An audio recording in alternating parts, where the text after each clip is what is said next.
Shalom. I'm going to start off this lesson by saying Kal Halal Yahweh, Bahashim Yahushai, Bahashim Kal Kadash. Double honors to the apostles and elders of the great millstone. Salutations to the elect, pushing this word in truth and sincerity across the four corners of the earth. Peace and mercy to the sincere Akwat that may listen.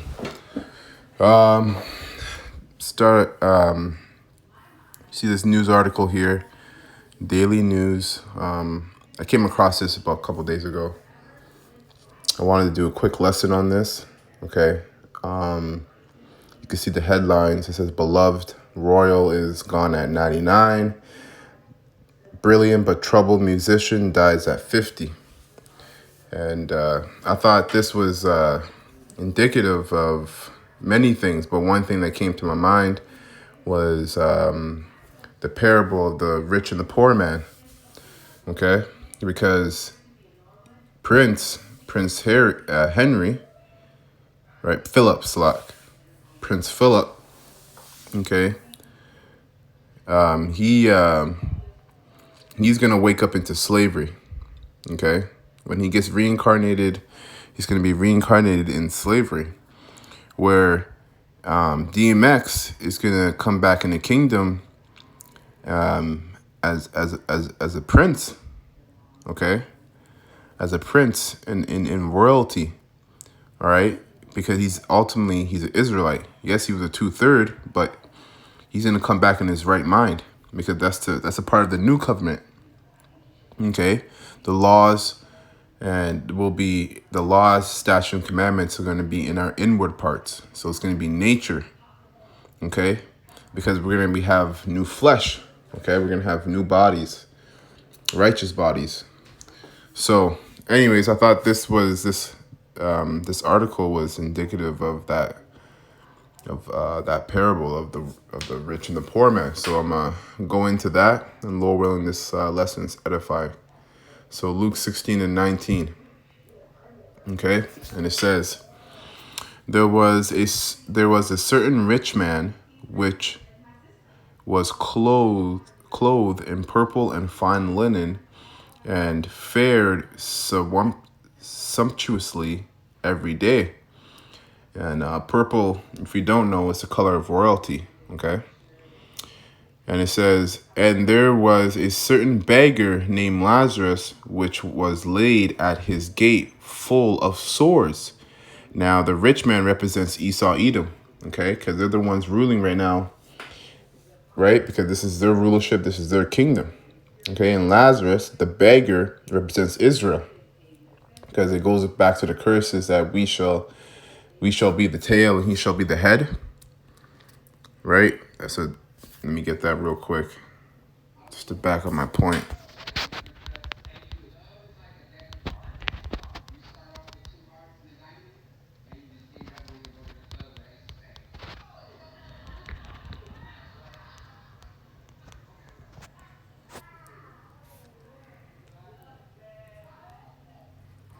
Salak.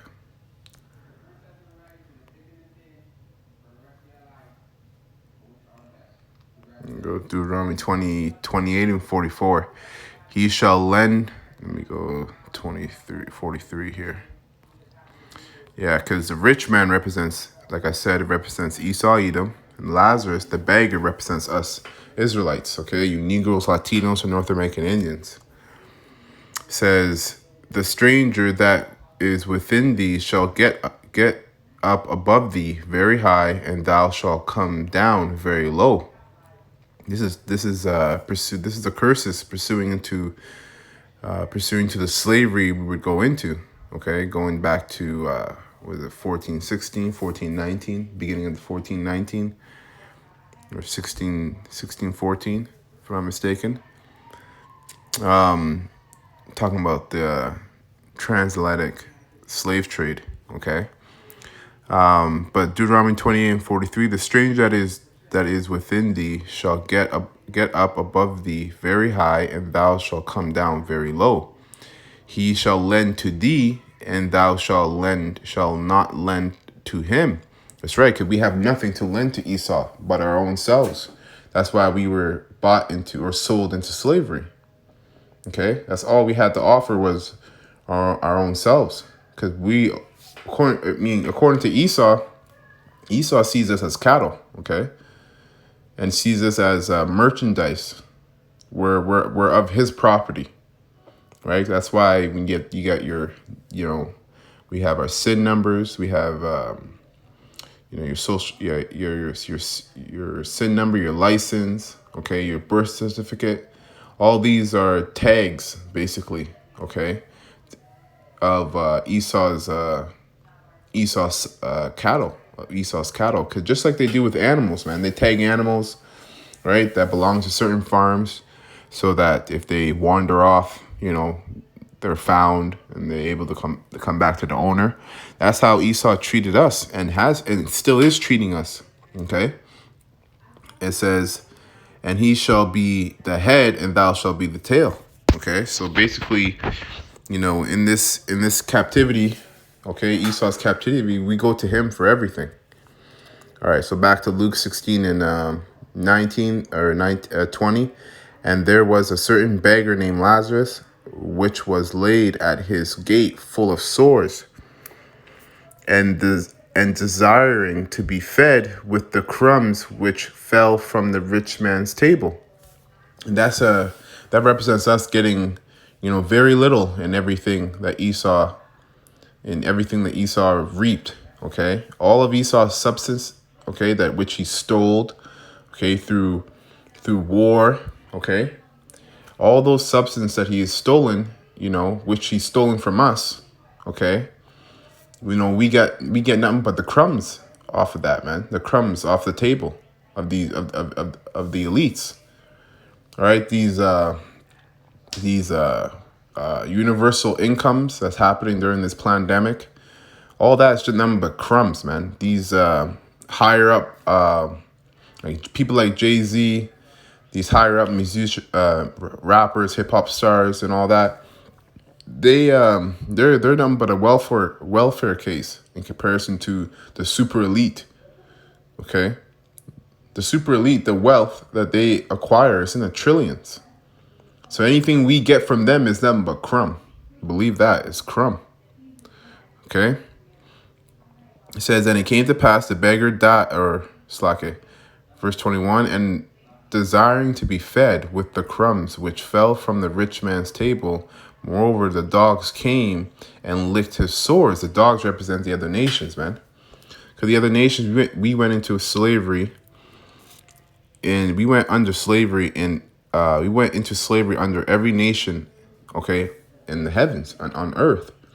The worst captivity we've been under is Esau's captivity, which is the last captivity, which is the captivity that we're in right now. All right. And it came to pass that the beggar died and was carried by the angels into Abraham's bosom.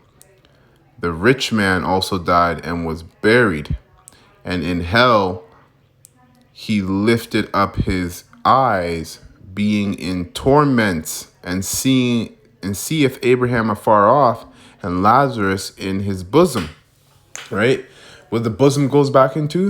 It goes back into that promise, because the Most High made his promise to Abraham through his seed, okay, and the seed, the line, the lineage being Abraham, Isaac, and Jacob, okay, that he was going to multiply his seed upon the face of the earth, and that we were to rule ultimately in the very end. Going back to Jacob and Esau, when Jacob supplanted Esau and got that birthright. Okay, right. That's why it also says in Second Ezra that let me actually get that real quick. Let me go to that. Let me not just talk about it, be about it. Let me go and see if I can find.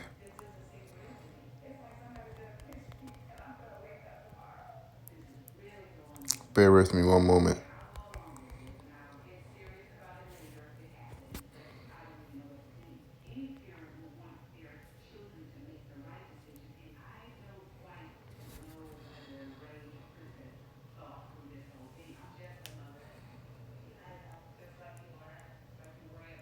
Salak. No, that's not the precept I'm looking for.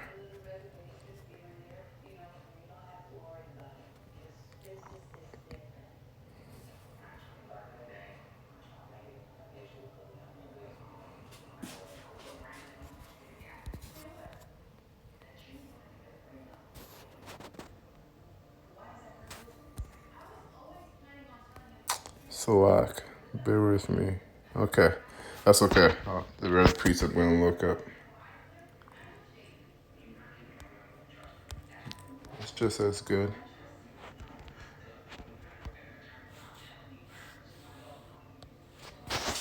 Second Ezra, the 6th chapter.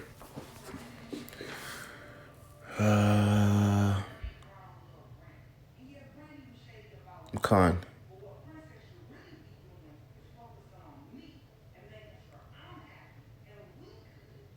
This is Second Ezra, chapter 6. Let me start at 7. Then answered I and said, what shall be the parting asunder of times? Or when shall be the end of the first and the beginning of it that followeth? Okay. And he said unto me, from Abraham unto Isaac, when Jacob and Esau were born of him, Jacob's hand held first the heel of Esau. For Esau is the end of the world, okay? And Jacob is the beginning of it that followeth. So when we go back to this news article here, DMX represents Jake. He's the Israelite, okay? So he's of the stock of Jacob, and Prince Philip is an Edomite, so he's of the stock of Esau, and both of their futures. One is going to wake up into everlasting joy. Okay, well, he'll wake up with some shame because he was a 2/3, but ultimately he's going to be living he's going to be living better than Prince Philip. Prince Philip is waking up into slavery. DMX isn't going to wake up into slavery. All right. That followeth. Khan. Now going back to the precept here, Luke 16 and 22. And it came to pass that the beggar died and was carried by the angels into Abraham's bosom. And that's talking about that promise, which ultimately, is the new covenant, because it was through Yahushua that we were able to, because the Most High didn't change, okay? The Most High sent his only begotten Son, okay, who was of the lineage of David, through Solomon, okay, of the tribe of Judah, and became that sacrificial lamb that was not blemish. So basically, what that mean is that when he was here, Yahushua did everything in perfection. He did it perfectly, so that when he was crucified, he would be a perfect sacrifice.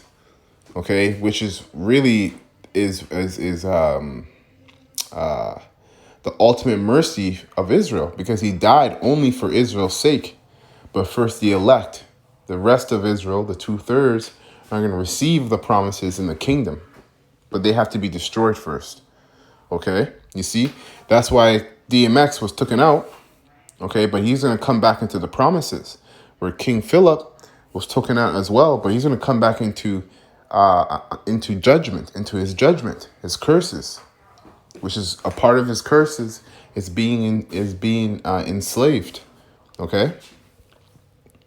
And it says, verse 23, and in hell he lift up his eyes, being in torments, and seeth Abraham afar off, and Lazarus in his bosom. Remember, Lazarus represents Israel. So the torments, the hell, is slavery, like I said. Okay, 1,000 years of slavery. And it says, actually, let me get that real quick, because that's in the scriptures here. You know what? Let me go to blue letter here.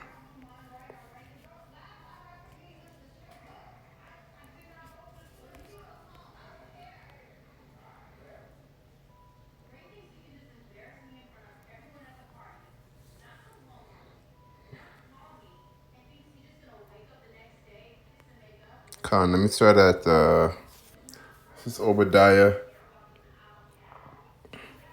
1 and 15. I'll start. For the day of the Lord Yahweh is near upon all heathens. So that's Esau and every other nation. Okay, especially Esau. Okay, and the day of the Lord is the destruction of this kingdom. Okay, Esau's kingdom. As thou hast done, it shall be done unto thee. Thy reward shall return upon thine own head. And these Edomites have a lot to pay for, man. They have a lot to pay for, okay?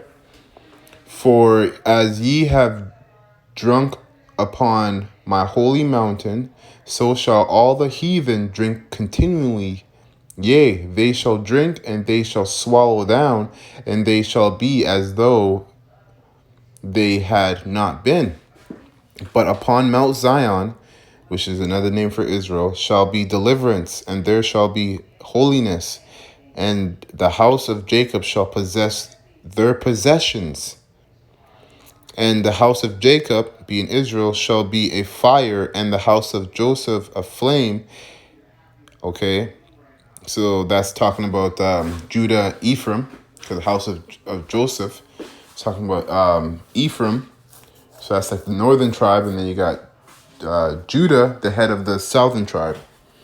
Okay. And the house of Jacob shall be a fire, and the house of Joseph a flame, and the house of Esau for stubble. So they're going to be, so, just like you need wood, okay, firewood to keep the fire hot and going, that's what Esau is going to be, man, onto us. Okay, we're going to basically, just like they use us for resources, okay, we're going to use them up continually. Okay. And the house of Jacob shall be a fire, and the house of Joseph a flame, and the house of Esau for stubble, and they shall kindle in them and devour them, and there shall not be any remaining of the house of Esau, for the Lord Yahweh hath spoken it. That's right, because there's going to be no more Edomites. The color white is in the human beings is going to be no more. Everybody's going to go back to, every human on the planet is going to go back to a shade of brown, okay? Okay, so bear with me one moment. There was one particular precept I was looking for.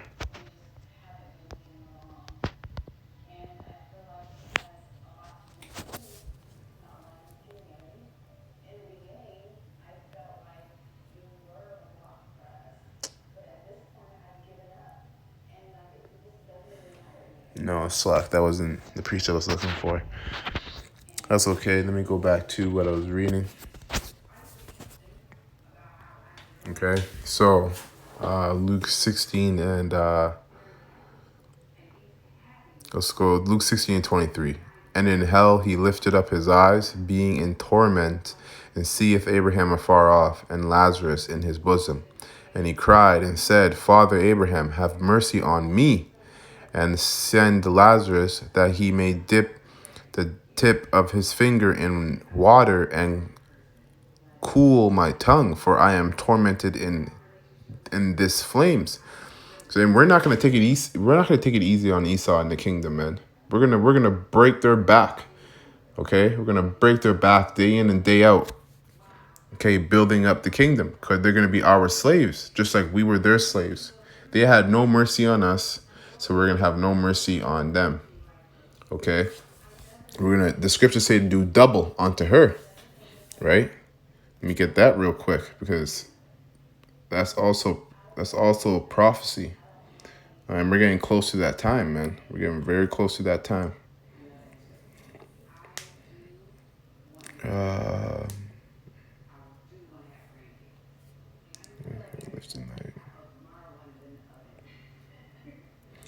So this is Revelation 18, and let me start at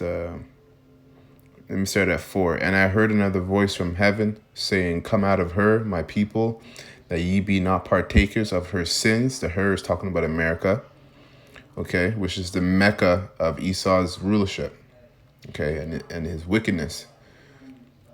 And that ye receive not of her plagues. For her sins have reached unto heaven, and Yahweh hath remembered her iniquities. America was built off the back, the sweat, blood, and tears of you Negroes, especially you Negroes, but you Negroes, Latinos, and North American Indians. It was taken away from you, so-called North American Indians. It was built by you so-called Negroes, and then you so-called Latinos had a hand, or were driven out of your lands as well, because we were already over here in the Western Hemisphere. Okay, that's why Cristobal Colon, all right, or also known as Christopher Columbus, when he came over to the Western Hemisphere, all right, he had a Hebrew translator, and he also came over here by the accounts of the Bible. Okay, look that up too. Okay, so for her sins have reached unto heaven, and Yahweh hath remembered her iniquities. Reward her even as she rewarded you, and double unto her, double according to her works, in the cup which she hath filled to her double.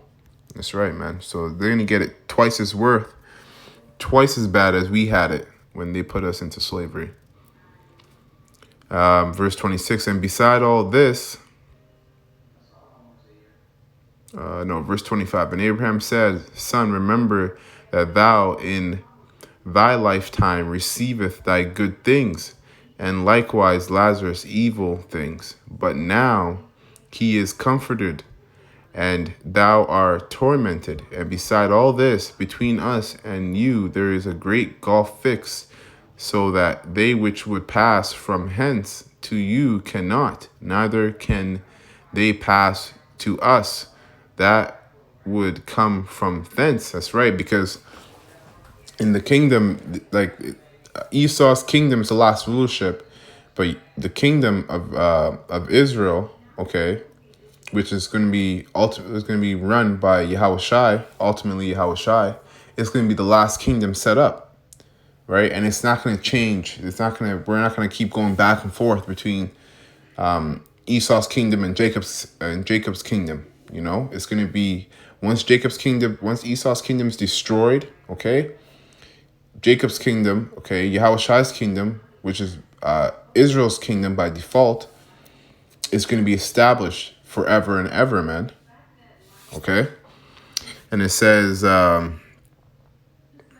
27, then he said, I pray thee, therefore, Father, that thou wouldest send him to my father's house, for I have 5 brethren, that he may testify unto them, lest they also come into this place of torment.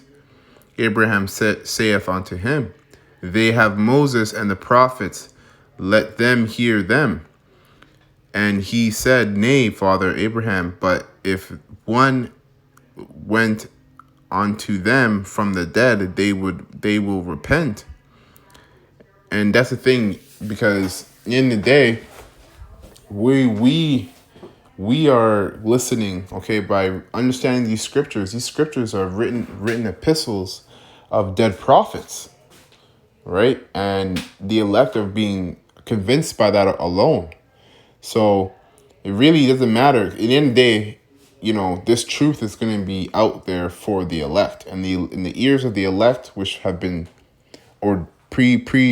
preordained by Yahweh Shem Yahushai since the beginning of time, okay, they're going to receive this truth regardless, okay? And it says, verse 31, and he said unto him, if they hear not Moses and the prophets, neither will they be persuaded, though one rose from the dead. That's right. So in the day, the men and women that are going to receive, okay, this truth are the ones that are chosen from the beginning, especially, you know, beginning with the elect of Israel. All right. So anyways, that was it for this lesson. Lord willing, this was edifying. I'm going to close. I'm going to say, Ka Hala Yahweh, Bahashem Yahushai, Bahashem Ka Kadash. Double honors to the apostles and the elders of Great Millstone. Salutations to the elect, pushing this word in truth and sincerity across the four corners of the earth. Peace and mercy to the sincere Akhwat that may listen. And I want to say, Abba Babal, Kwam Yasha Allah, and Shalom. Till next time. Shalom.